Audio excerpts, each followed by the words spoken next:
ভাই রে ভাই, সূর্যপদ নস্কর ওরফে দীনকৃষ্ণ ঠাকুরের অবস্থা যে এমন হবে তা আগে কখনোই ভাবতে পারে নাই।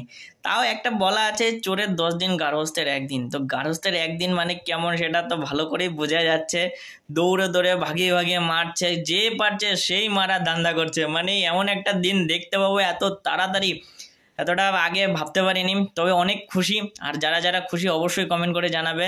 আর যারা যারা এখনো দেখোনি যে সূর্যপদ নস্কর ওরফে দীনকৃষ্ণ ঠাকুরের অবস্থা কি হয়ে দাঁড়ালো, পাবলিকের মার প্লাস পুলিশ, ঠিক আছে, তার আর কোনো যাওয়ার জায়গা নাই। এতদিন ধরে আমাদের সনাতনীদেরকে যেভাবে ও অপমান করেছে, যে সনাতন হিন্দুদের ভগবান দেবদেবীকে নিয়ে যেসব কুৎসিত নোংরা কথাবার্তা বলেছে, বলে যে মা দুর্গার 10 হাতে কীভাবে ব্লাউজ পরতো, মানে এমন এমন কথা বলেছে যেগুলো মেনে নেওয়া অসম্ভব। তারা দেবদেবীর সঙ্গে আমাদের তুচ্ছ মানুষের মানে কম্পেয়ার করে দিচ্ছে। তার মানে এইসব মানুষের কি করা উচিত ভাবা যায়? ভগবানের মাটির মধ্যে, মানে পৃথিবীর যে পাথর আছে, পাথরের মধ্যে ভগবানের মূর্তি বানালে তার মধ্যে প্রাণ প্রতিষ্ঠা করা যায় না না না যায়, তার দীর্ঘ ব্যাখ্যা করেছে। এই মূর্খকে দিয়ে আর কি বলা যাবে? তা যা হয় ভগবান যা করে ভালোর জন্যই করে।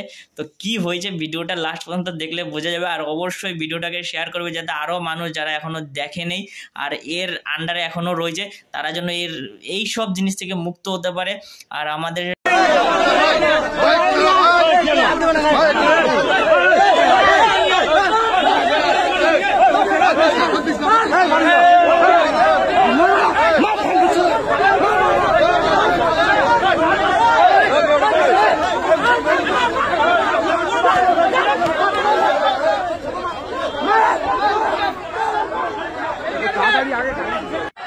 चल तू बड़ा चल चल बड़ा चल चल बड़ा चल बड़ा चल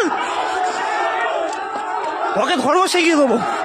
চল চল বড়া চল, গাড়ি থেকে কীর্তনিয়া তুলবি তুই আগে। চল